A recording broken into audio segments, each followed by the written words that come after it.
Continuando con las infecciones bacterianas, ahora vamos a ver la tuberculosis cutánea. La tuberculosis cutánea se puede dividir en varios, dependiendo del origen de la infección, que puede ser tuberculosis cutánea exógena, es decir, que requiere de la inoculación directa del bacilo tuberculoso, de Mycobacterium tuberculosis, directamente en la piel. La tuberculosis cutánea endógena, que se da por diseminación ya sea por contigüedad o por diseminación hematógena y con inoculación en la piel. Y tuberculides, que son más bien reacciones de hipersensibilidad a distancia del foco inicial de infección. Y la tuberculosis cutánea secundaria a la vacunación con BCG o BCG-itis. El chancro tuberculoso es una manifestación de la tuberculosis cutánea exógena, es decir, que se da por inoculación directa de la piel, y esta ocurre en pacientes que no han tenido contacto previo con el bacilo de la tuberculosis, a diferencia de la tuberculosis verrucosa cutis, en la cual aquí las personas ya han tenido contacto previo o ya están sensibilizadas con el bacilo de la tuberculosis. Después de 2 a 4 semanas de la inoculación, ocurre una pápula o nódulo indoloro de color marrón rojizo de crecimiento lento que puede desarrollarse en una úlcera, la cual es friable, con tendencia a sangrado y una base con superficie granular. Las lesiones miden generalmente 1 centímetro o menos. Y después de 3 a 8 semanas puede haber diseminación de los bacilos a través de los ganglios linfáticos y linfa, y pueden invadirse otros órganos. Aquí en esta imagen se muestran 2 lesiones compatibles con un chancro tuberculoso en el antebrazo en un paciente con VIH y CD4 de 23 células. En el caso de la tuberculosis verrucosa cutis, esta forma de tuberculosis ocurre más frecuentemente en los pies primero y en las manos, y requiere también de la inoculación directa. Esta es frecuente sobre todo en las personas que andan con los pies descalzos, debido a soluciones de continuidad y el contacto directo de la superficie de la piel con suelos donde hay contaminación con esputo tuberculoso. Entonces, una vez que ingresa Mycobacterium, las lesiones pueden ser únicas o pueden ser múltiples. Generalmente son indoloras y predominan en dedos de manos y pies. Inician como pápulas eritematosas rodeadas de un halo púrpura y pueden evolucionar a placas verrugosas de 1 a 5 centímetros de diámetro. A diferencia de las anteriores, que generalmente son lesiones ulcerativas, aquí son más bien lesiones verrucosas. Estas dos se originan por inoculación directa del bacilo tuberculoso, pero pueden haber otras donde la infección de la piel ocurra como diseminación de otros órganos, por ejemplo en la escrofulodermia, en la cual la infección de la piel viene dada por un sitio cercano donde se encuentra una infección activa, como puede ser los ganglios linfáticos principalmente, o pueden también ser otras estructuras como huesos o como articulaciones. Y la tuberculosis miliar cutánea generalizada, que puede ocurrir por diseminación vía hematógena de Mycobacterium tuberculosis y con siembra en la piel. Ocurre más frecuentemente en VIH con recuentos de CD4 inferior a 100 células. Aquí es muy importante hacer mención de esto porque en algunas ocasiones estas lesiones pueden ser similares al molusco contagioso, es decir, son lesiones papulares que pueden tener una umbilicación central, por lo cual ante este tipo de lesiones tendríamos que hacer el diagnóstico diferencial con tuberculosis cutánea, con micobacterias atípicas, con moluscos molusco contagioso y con otras infecciones por hongos como criptococo y histoplasma. Las micobacterias atípicas también pueden provocar infección en la piel. En este caso es Mycobacterium avium complex, que si bien no es muy frecuente que ocasione una infección cutánea, más bien lo que ocasiona es una enfermedad diseminada en un paciente con VIH y que secundariamente pueden ocurrir sitios de inoculación en la piel, como se muestran aquí en este caso de un paciente con Mycobacterium avium y con síndrome de inmunodeficiencia adquirida, además de afectación meningia, en la cual se observan varias lesiones en las extremidades inferiores constituidas principalmente por pápulas y nódulos eritematosos. Algunas úlceras como las que se encuentran señaladas aquí. Otra de las micobacterias no tuberculosas o micobacterias atípicas que puede ocasionar tuberculosis cutánea es Mycobacterium marinum. Esta infección se adquiere por vía cutánea en un sitio con trauma previo y generalmente se limita a la piel, pero en pacientes inmunosuprimidos puede afectar al tejido celular subcutáneo, tendones y hueso. Su localización más frecuente es en extremidades superiores con forma de nódulos y placas. En esta imagen se observa lesiones nodulares por Mycobacterium marinum. Este es un caso descrito en la literatura de infección en un paciente con VIH. Este paciente ya se encontraba en tratamiento antirretroviral y el antecedente de importancia es que se dedicaba a la limpieza de piscinas y de acuarios. Entonces, aparentemente esa fue la vía de entrada de Mycobacterium marinum. Y ya entrando en las infecciones virales, la primera que vamos a revisar es herpes simple tipo 1 y tipo 2. Y a manera de generalidades, aproximadamente el 70% de las personas con VIH son seropositivas para herpes simple tipo 1 y para herpes simple tipo 2, y el 95% son seropositivos para herpes simple tipo 1 o tipo 2. La infección por virus herpes tipo 2 aumenta el riesgo de contraer el VIH de 2 a 3 veces, y en pacientes coinfectados la reactivación de virus herpes tipo 2 da como resultado aumentos en los niveles de ARN del VIH en sangre y secreciones genitales. El herpes bucolabial es la manifestación más común de la infección por virus herpes tipo 1, y el herpes genital es causado típicamente por virus herpes tipo 2. Sin embargo, también pueden haber úlceras genitales ocasionadas por herpes simple tipo 1 e incluso herpes bucolabial ocasionado por herpes simple tipo 2. Y en pacientes con VIH y CD4 menores de 100 células pueden ocurrir ulceraciones extensas, profundas y que no cicatrizan, es decir, pueden cruzar con cuadros más severos que en pacientes no portadores del VIH. Aquí tenemos unas úlceras perianales por herpes simple tipo 2, en las cuales se observan estas úlceras que son confluentes y están rodeadas de un halo eritematoso, que es bastante característico de las lesiones por herpes.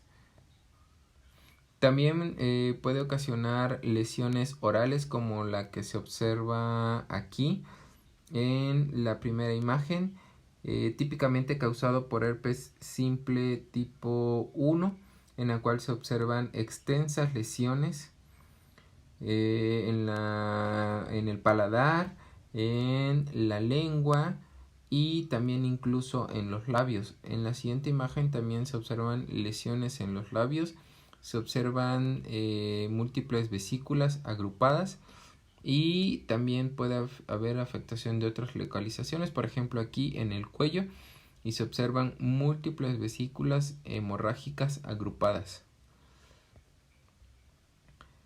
También en los pacientes que viven con VIH puede que no se presenten característicamente con estas lesiones, que pueden ser vesículas o que pueden ser úlceras, sino más bien se puede presentar como una forma conocida como hipertrófica tumoral, que es una forma de presentación atípica, y que ante este tipo de lesiones habría que hacer el diagnóstico diferencial con cáncer.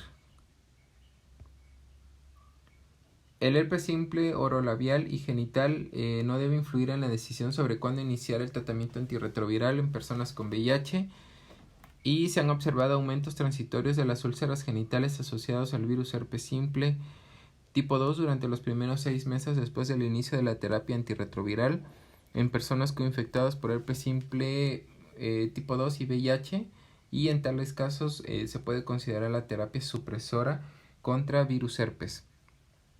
Además, se debe sospechar fracaso al tratamiento debido a la resistencia a ciclovir si las lesiones por herpes no se resuelven dentro de los 7 a 10 días posteriores al inicio del tratamiento. Las recomendaciones en cuanto al tratamiento de las lesiones bucolabiales incluyen valaciclovir, famciclovir y aciclovir a las dosis aquí mencionadas, con una duración recomendada de entre 5 y 10 días de tratamiento. Y para las lesiones genitales, ya sean lesiones iniciales, la recomendación es de 7 a 10 días de tratamiento, y para lesiones genitales recurrentes de 5 a 10 días de tratamiento. Las dosis de los fármacos recomendados son valaciclovir 1 gramo vía oral 2 veces al día, o famciclovir 500 miligramos vía oral 2 veces al día, o aciclovir 400 miligramos 3 veces al día. Para infecciones mucocutáneas graves por virus herpes se recomienda administrar aciclovir a dosis de 5 miligramos por kilo intravenoso cada 8 horas. Y después de que las lesiones comiencen a retroceder, cambiar a terapia vía oral a las dosis mencionadas previamente. Continuar el tratamiento hasta que las lesiones hayan sanado por completo. La terapia supresiva en el caso de virus herpes está recomendado para pacientes con recurrencias graves, para pacientes que requieran minimizar la frecuencia de recurrencias, incluidas mujeres embarazadas, o para reducir el riesgo de infección ulcerosa genital en pacientes con CD4 menores de 250 células que están comenzando la terapia antirretroviral.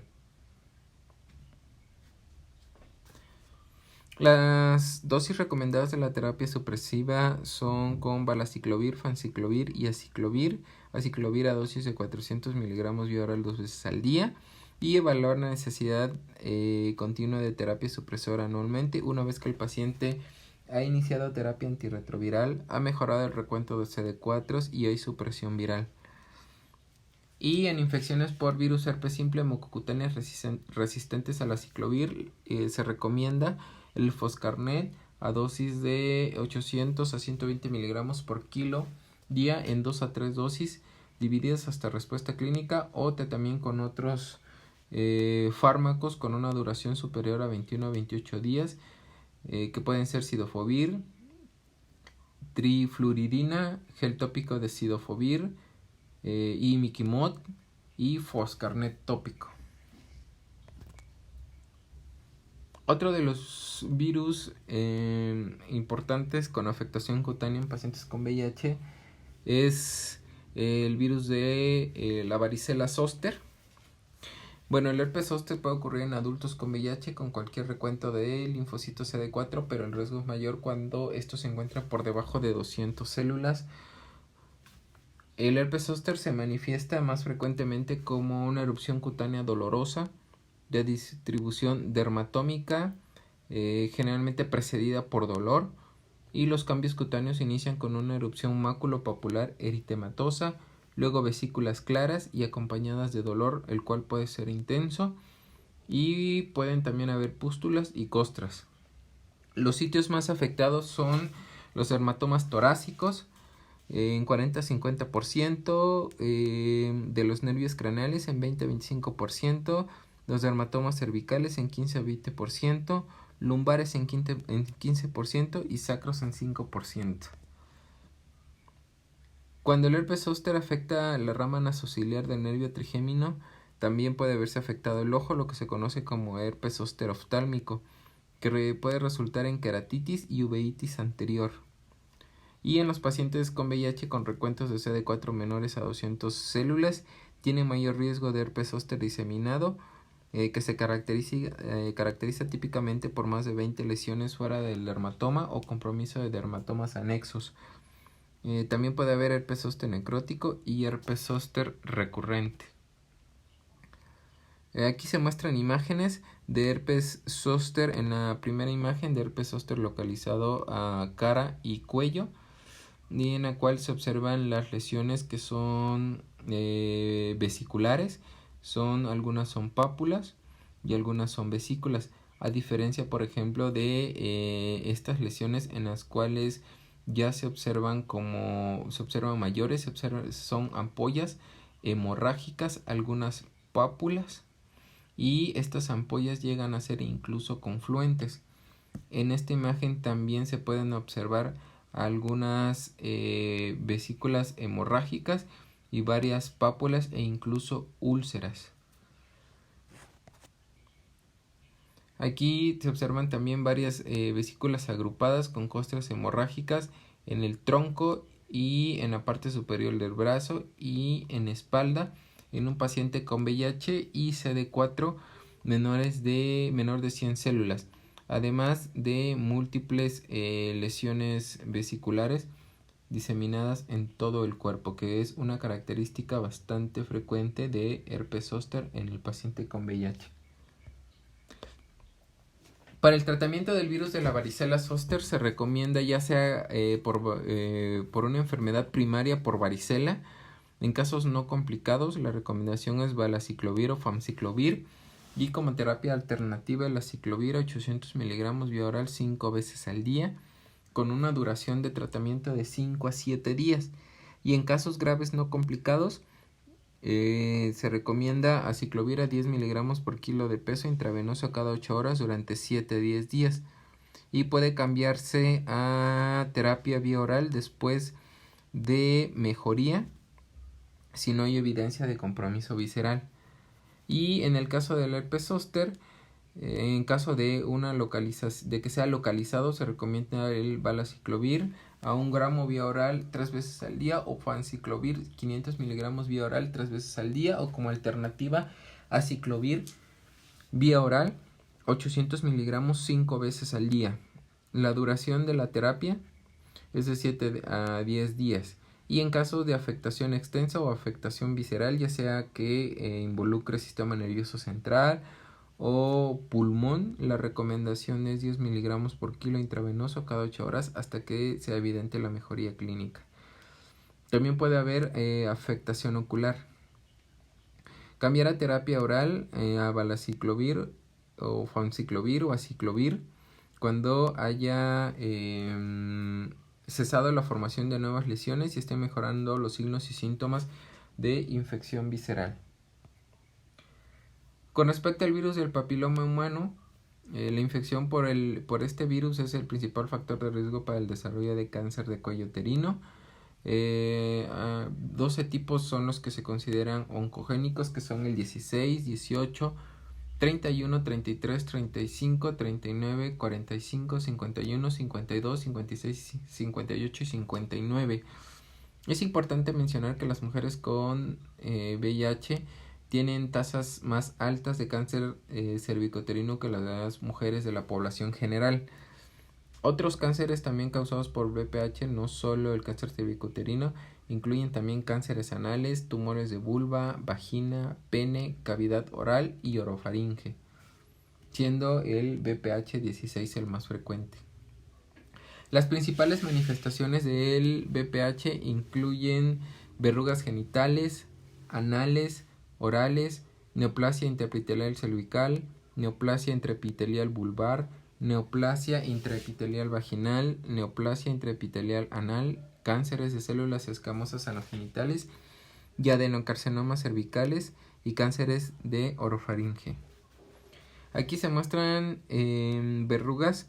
En la primera imagen son verrugas que se encuentran en genitales, y en esta imagen, en la imagen de la derecha, son verrugas perianales. Generalmente son verrugas pequeñas, pero pueden llegar a agruparse. También tenemos afectación de la mucosa oral con este tipo de lesiones que son bastante grandes y que se manifiestan principalmente en los pacientes con VIH y coinfectados por virus de papiloma humano.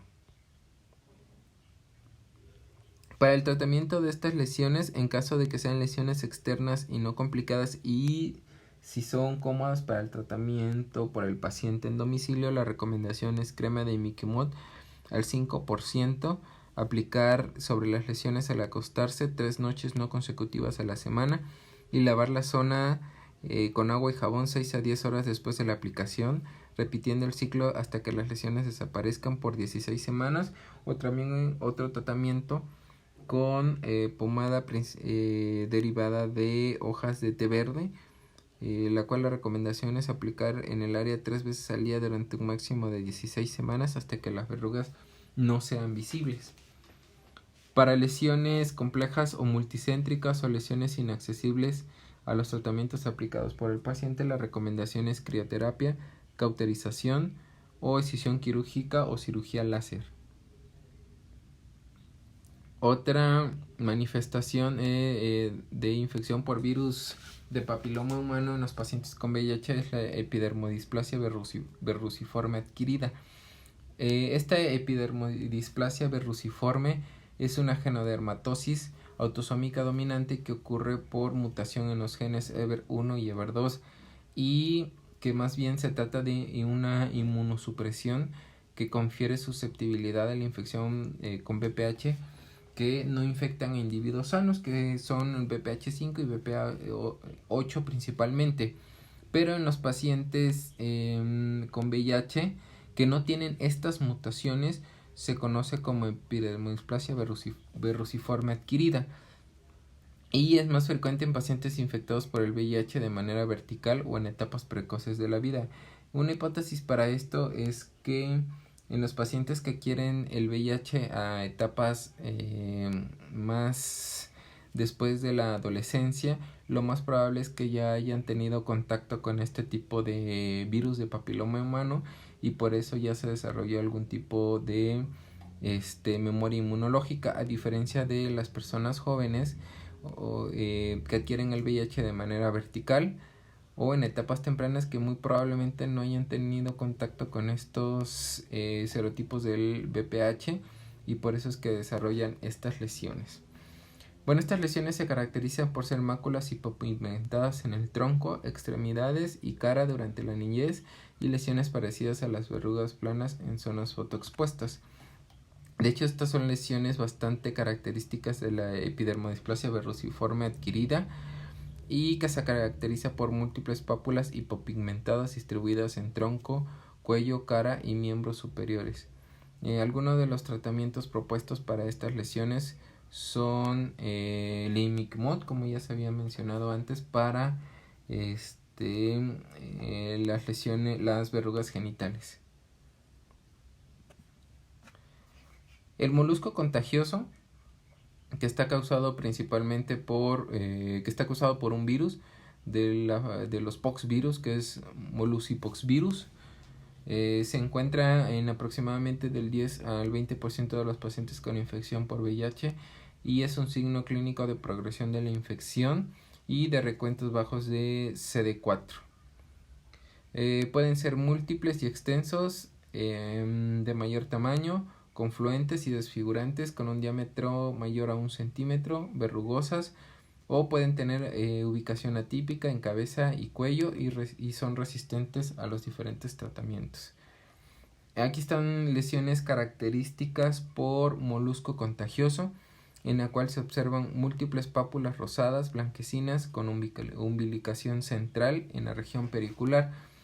Estas lesiones son muy importantes porque ante este tipo de lesiones tenemos que hacer el diagnóstico diferencial con micobacterias, ya sea con Mycobacterium tuberculosis, micobacterias atípicas o más adelante, como vamos a ver, las lesiones causadas por hongos, principalmente Cryptococcus e Histoplasma. Aquí tenemos otras lesiones en el pie o en la mama. Algunas lesiones pueden ser nodulares, pero otras lesiones donde se observa bastante bien esa umbilicación central. La leucoplasia vellosa oral ocasionada por virus de Epstein-Barr, que se caracteriza por placas blanquecinas no desprendibles, usualmente ubicadas en los bordes laterales de la lengua, y es más frecuente en pacientes que tienen VIH CD4 menor de 200 células. Generalmente se resuelve con la terapia antirretroviral y si no es así puede ser un indicador de falla de tratamiento. Aquí en estas imágenes se muestra la característica de la leucoplasia vellosa con lesiones blanquecinas en el borde de la lengua, las cuales no se desprenden. Y citomegalovirus, que es un virus que muy poco frecuentemente ocasionan infecciones cutáneas o afectación cutánea en los pacientes con VIH, y si lo llega a hacer se presenta como úlceras en la región perineal con tejido de granulación, bastante similares a las características que se muestran en estas lesiones. Y es importante mencionar que se asocia a erupciones maculopapulares y a rash morbilliforme secundario a la administración de amoxicilina. De hecho, se considera que la infección crónica por citomegalovirus o Epstein-Barr podría explicar el aumento de las reacciones adversas a medicamentos en pacientes con VIH.